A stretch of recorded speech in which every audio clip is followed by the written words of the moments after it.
Que estão todos esperando, né, que eu fale sobre esse assunto. E primeiro dizer que me entristece profundamente ter que falar de um assunto desses depois de ser campeão da Copa do Brasil. Mas sou extremamente grato a essa diretoria por ter confiado em mim em 2019, por ter acreditado em mim, por ter me colocado aqui. Sou extremamente grato ao Gabriel e por tudo que ele fez pelo clube e por mim. E o que eu posso dizer para vocês é que, sobre o afastamento do Gabriel, foi que, devido a um episódio ocorrido na final, eu fui comunicado pelo vice-presidente Marcos Braz de que ele não seria relacionado para esse jogo e para os próximos jogos até segunda ordem. E esse é um assunto total do Marcos Braz e ele vai explicar para vocês no momento que ele achar oportuno. Mas é um assunto do Marcos Braz. E é isso. Esse é o meu pronunciamento sobre esse assunto, que, como eu falei, me entristece profundamente, porque gostaria muito de que não sujasse o título maravilhoso e incrível que esse grupo conquistou por nenhuma um motivo extracampo. Então, espero que esse assunto se resolva o antes possível, porque todos os torcedores merecem que o Flamengo sempre esteja bem. Ok? Obrigado. Abrindo para as perguntas. Boa noite, Felipe. Felipe, queria te perguntar da partida de hoje. Imagino, pelo teu espírito, da tua época de jogador e agora de treinador, imagino que você tenha saído muito frustrado com esse resultado, porque o Flamengo criou demais, teve muito próximo da vitória. Mais uma vez, o Everson teve uma grande atuação. E, com todo respeito à recomendação, queria saber se você poderia falar mais sobre o assunto. Se não puder, eu entendo, mas eu tinha que tentar no meu papel. Tá? Okay. Obrigado. Sobre o jogo, foi um jogaço do meu time, foi um jogaço, onde eu saí extremamente satisfeito. Por quê? Porque eu, no meu modelo de jogo, eu criei um modelo de jogo onde o torcedor se sinta representado. Que é pressionar alto, que é atacar em todo momento, que é um time vertical, que tem as chances de gol, que joga tentando sempre buscar o gol. E eu vi o meu modelo de jogo sendo representado no campo hoje pelos jogadores, que treinaram pouquíssimo juntos, esse time nunca tinha jogado junto, e entenderam perfeitamente tudo que eu queria, fizeram um jogão, assim, um jogo extraordinário, fizemos muitas chances de gol para fazer o gol, infelizmente a bola não entrou, e o futebol é assim. Ok. Felipe, boa noite. João Pedro Fragoso, Jornal Globo. Eu não tive em Minas no domingo, então parabéns pela conquista de mais um título aí na sua carreira. Felipe, eu queria te fazer uma pergunta sobre você. Ao longo desse tempo que, enfim, desde outubro, quando você está no futebol profissional do Flamengo, e no Sub-17, no Sub-20, quando você estava na base também, você falou muito de como você se preparou para estar onde você está, no que diz respeito ao aspecto tático, ao campo e bola. Mas eu queria te perguntar sobre como você se preparou para viver esses momentos do futebol também, esses momentos de polêmicas extracampo, esses momentos de algumas questões que você tem que resolver com as diretorias, que são essas questões internas. Como é que você se preparou para viver esse tipo de momento assim? Primeiro porque eu tive muitas experiências e convivências com polêmicas como jogador, com companheiros, até mesmo eu, em alguns determinados momentos. E essa experiência me leva a ter um rumo, um norte, mas a liderança que eu tenho é uma liderança natural, né? Sou como eu sou, eu não sou um ator, eu sou como eu sou. E isso não se prepara, isso se é. Só isso. Felipe, boa noite, Raíza Simplício da Gol Brasil. Eu queria que você explicasse para a gente ali a situação do pênalti, né? O Davi Luiz bateu o pênalti, não sei se ele pediu a bola para o Alcaraz é que vinha batendo os últimos 2 pênaltis, pelo menos ele bateu e converteu. Como é que foi essa situação ali? Você participou, não participou? Queria entender ali o que aconteceu. Participo de todas as escolhas do meu time, tudo que faz no campo, até os arremessos de laterais, as jogadas de escanteio, as jogadas de falta, as cobranças de pênaltis. E o Davi Luiz e o Alcaraz eram os 2 batedores da minha lista de hoje. O Davi Luiz treina todos os dias pênalti. O Charlie também treina praticamente todos os dias pênalti. O Davi tem uma média de acerto incrível. E Acredito porque aconteceu, o Davi vai poder explicar melhor, né? Mas eu acredito que o Everson conhecia ele, alguma coisa assim. Ele acabou perdendo o pênalti, mas isso é absolutamente normal, porque o Charlie também poderia ter errado o pênalti e qualquer outro jogador está sujeito a errar um pênalti, né? Isso é treino, é prática e eu tenho plena confiança nos batedores que eu escolho. E se eu coloquei o Davi Luiz como um dos 2 batedores, porque depois dentro do jogo um se sente mais com mais confiança, outro com menos confiança, então eu sempre coloco 2 batedores. E se eu coloquei o Davi Luiz como batedor de pênalti é porque eu vejo ele treinar e sei da capacidade de bater pênalti que ele tem, porque é um jogador que já bateu pênalti em final de Champions League. Felipe, aqui, boa noite, Cícero Mel, da ESPN, dos canais Disney. Parabéns aí por esse seu início de trajetória no time Obrigado. profissional, com muita personalidade, né, mostrando tudo aquilo que você aprendeu como jogador e com grandes técnicos. Eu queria justamente falar sobre isso. Você tem 10 jogos à frente do Flamengo, 6 vitórias, 3 empates e apenas aquela derrota no Fla-Flu. O Campeonato Brasileiro faltam 5 rodadas. E a trajetória, o que vem para o Flamengo já está tudo definido. Conquistou o título que queria da Copa do Brasil, conquistou uma vaga, em consequência, para a Libertadores da América. Já teria a vaga, de qualquer maneira, com a classificação que ele tem no momento em 4º lugar. Você vai aproveitar esses 5 jogos que faltam para desenvolver o quê dentro desse time do Flamengo e dentro da sua carreira? Eu imagino que você vai aproveitar para desenvolver coisas que você pensa em relação ao que você acha melhor num time com o seu comando, né? Então, eu queria que você falasse se o Flamengo já tem a sua cara e o que falta você implantar para que esse time possa crescer ainda mais nas suas mãos. Boa noite. Boa noite, boa pergunta. Primeiro, faltam 5 jogos, né? Como você falou. 33 a rodada hoje. É isso, 5 jogos. Eu penso, e juro para você que eu penso que se eu não ganhar na próxima rodada, eu não vou estar aqui. Então, esse é o meu pensamento. Então, o que eu vou implementar?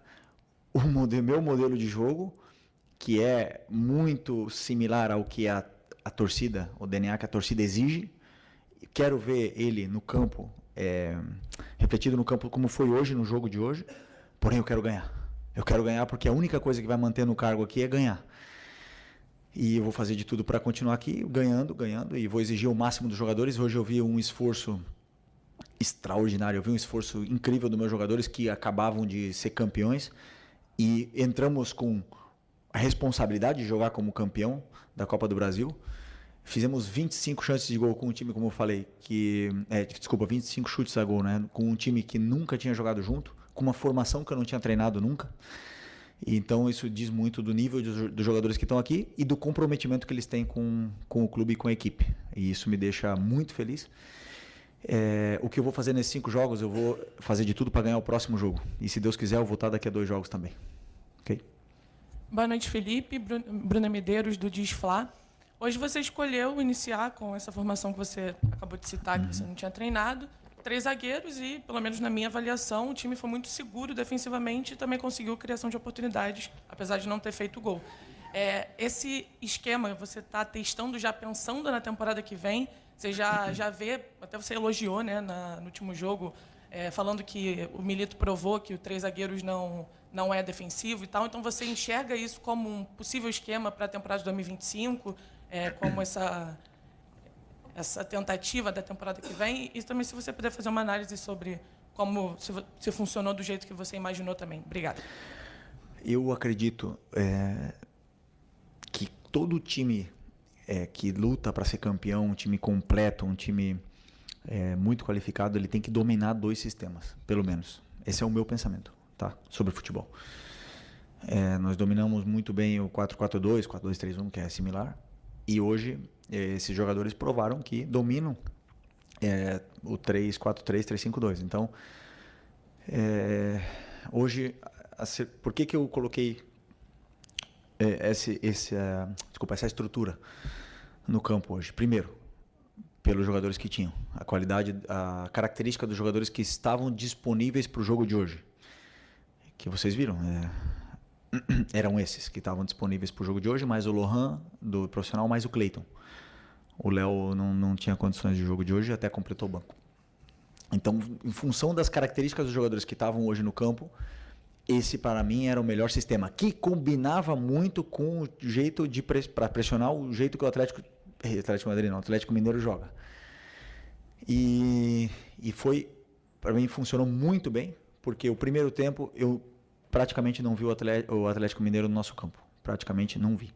Vi só a gente, enquanto durou as forças, duraram as pernas, porque o jogo é feito de fases e a gente fez essa fase durar muito mais do que é o normal. Foram 65 minutos dentro do campo do Atlético Mineiro e claro, depois, claro que essa fase muda um pouco, o Atlético melhorou no jogo, teve as suas chances, mas, como eu falei, fiquei muito feliz porque são jogadores que muitos deles não vinham jogando muito, vinham sem ritmo e fizeram um jogo muito bom.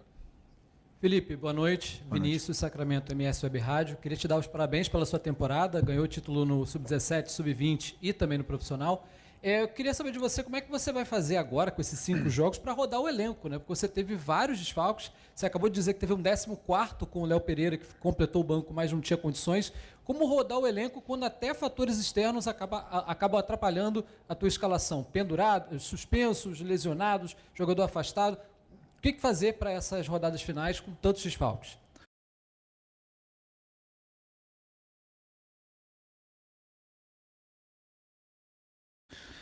Rodar o elenco, jogando muito, vinham sem ritmo e fizeram um jogo muito bom.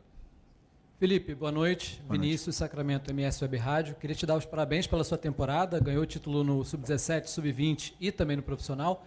Eu queria saber de você como é que você vai fazer agora com esses 5 jogos para rodar o elenco, né? Porque você teve vários desfalques. Você acabou de dizer que teve um 14º com o Léo Pereira, que completou o banco, mas não tinha condições. Como rodar o elenco quando até fatores externos acabam atrapalhando a tua escalação? Pendurados, suspensos, lesionados, jogador afastado.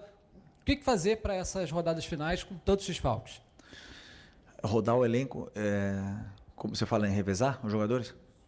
Não, eu escolho os melhores para jogar todo o jogo, segundo as características dos jogadores e o que eu penso que é melhor para a equipe. Eu somente penso na equipe, no que é melhor para a equipe. E às vezes, como eu já falei outras vezes, é melhor uma característica de um zagueiro que outro, de um lateral ou outro, e eu penso no que é melhor para a equipe, é a única coisa que eu penso. Sobre os desfalques, não importa o número de desfalques que temos, o time que entrou hoje no campo é um time... Só posso elogiar, um time grande, gigantesco, jogadores espetaculares que entraram no campo. Não tenho desculpa nenhuma para dizer, para dar depois do jogo de hoje com os jogadores que entraram no campo. Um time excelente, um 11 titular ali, e depois, claro, o banco recheado de garotos da base, aonde eu não vi, porque eu conheço também esses meninos, que era um jogo fácil para entrar. Poderia queimar algum dos meninos, então segurei o máximo possível a substituição e não coloquei eles no jogo, mas com o elenco que eu tenho não posso dar desculpa, estou muito bem servido. Aqui é Felipe, boa noite. Marcos Martinho, do canal da KSRN. E Felipe, você participou no ano de 2022, né, de uma temporada que terminou com 2 conquistas históricas para o Flamengo. Porém, após essas 2 conquistas, o Flamengo acabou acumulando uma sequência negativa de resultados que acabaram ocasionando uma certa preocupação com a torcida. E na atual temporada, essa preocupação acabou sendo compartilhada também com um possível declínio, uma possível desmobilização da equipe após a conquista da Copa do Brasil, né? Pelo desempenho da equipe, visivelmente, isso não aconteceu. Te preocupou esse processo de desmobilização que poderia acontecer após um título como foi o conquistado contigo? Sinceramente, não. Desculpa, sinceramente não.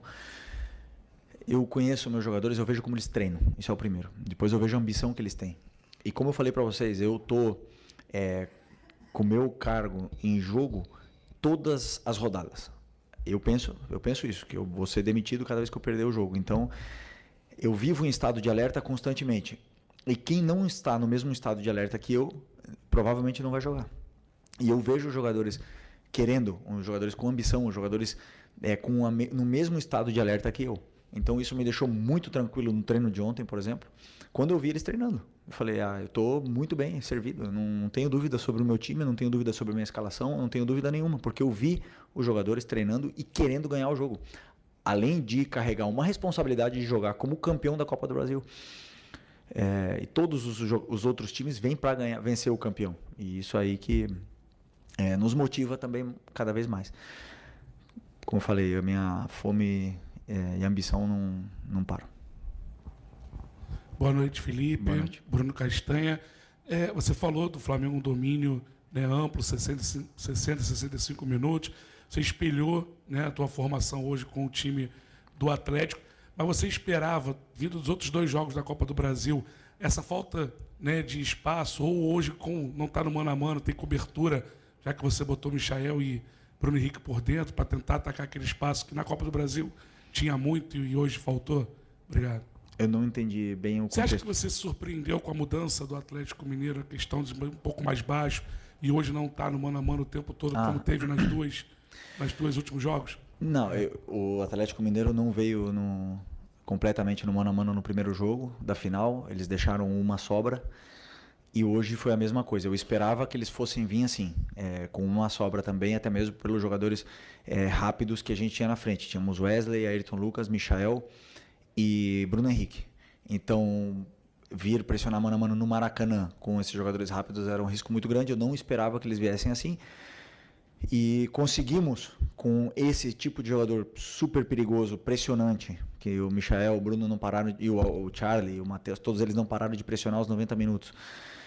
Conseguimos impor o nosso ritmo, impor o volume de jogo que queríamos, sermos protagonistas do jogo, e somente faltou o gol. Então, eu não surpreendi, porém a formação e as peças, as características dos jogadores que foram a campo levaram com que o time tivesse esse domínio, na minha opinião, avassalador no primeiro tempo e parte do segundo.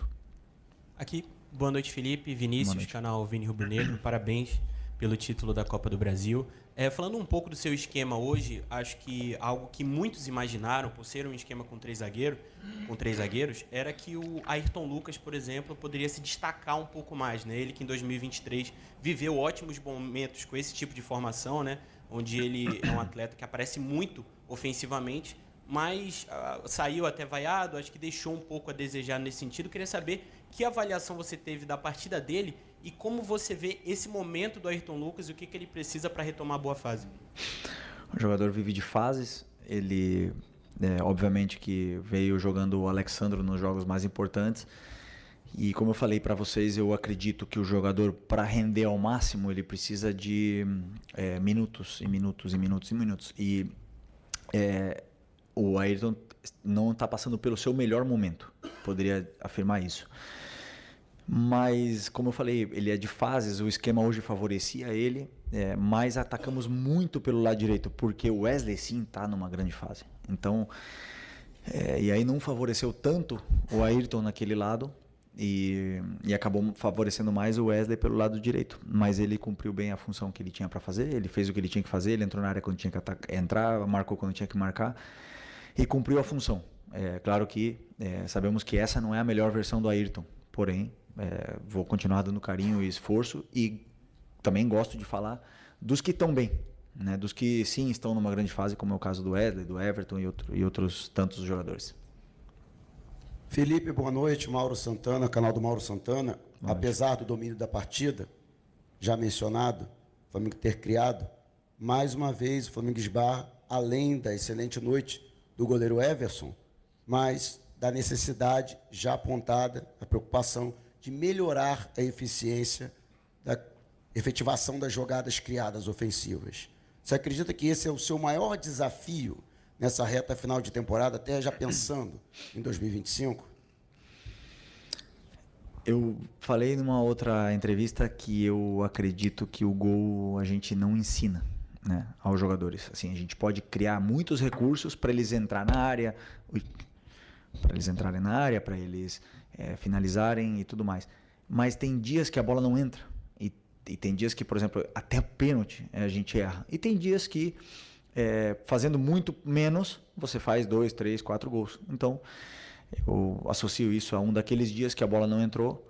E vamos continuar trabalhando finalização, vamos continuar trabalhando essa frieza, eles têm que cada vez treinar mais e se sentir melhor. De cara ao gol, e eu tenho certeza que isso vai melhorar daqui para frente.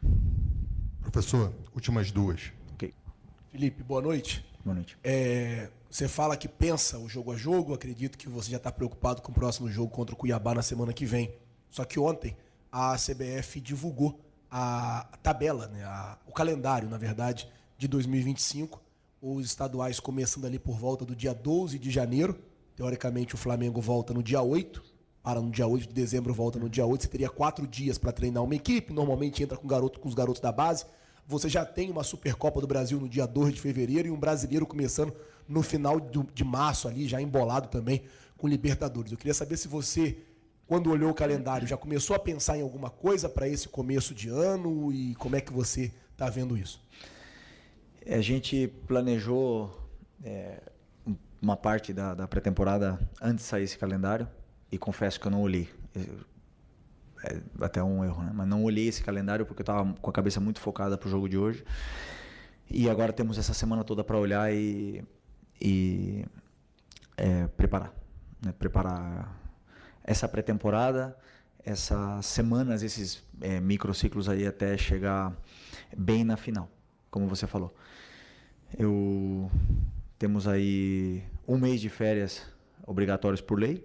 E a partir daí voltaremos, treinaremos muito em todos os aspectos e não tenho nenhuma dúvida de que chegaremos muito bem preparados para essa final e do nível que a gente quer que os jogadores estejam. Última aqui. Boa noite, Felipe. Léo José, do Coluna do Fla. O Arrascaeta ele vai passar por um procedimento cirúrgico, né, no joelho. E eu queria saber como que está a questão física, tanto do De La Cruz quanto do Arrascaeta. Ainda tem esperança de contar com o Arrascaeta nesse ano? Não, o Arrascaeta não volta esse ano. Que dia é hoje? 3. Deve ser... pré-temporada ele vai estar. Na volta das férias, com certeza, ele vai estar disponível. O doutor vai poder falar melhor do que eu, mas numa cirurgia simples, né? Mas que sempre que é uma cirurgia você tem que ter muito cuidado. O De La Cruz eu acredito que sim, que volte esse ano.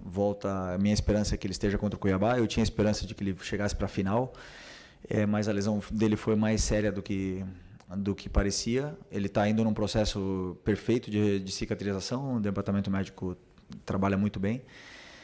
E o Luiz Araújo é outro que também provavelmente vai estar disponível para o Cuiabá.